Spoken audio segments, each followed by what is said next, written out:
High-impact activities like sports can stress the hip joint. When patients get problems with hip labrums, it's usually a small morphologic issue with their hip. The ball isn't totally round and the labrum gets torn, and that can happen in younger athletic patients.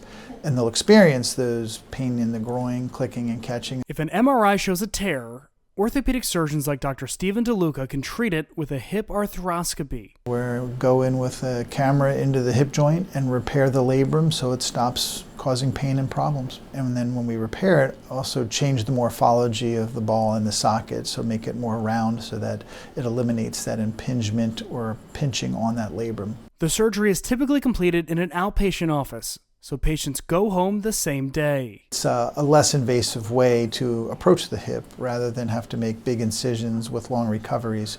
It's just 2 or 3 small little incisions to get into the hip joint and access the labrum. They'll spend a few weeks on crutches and use a brace.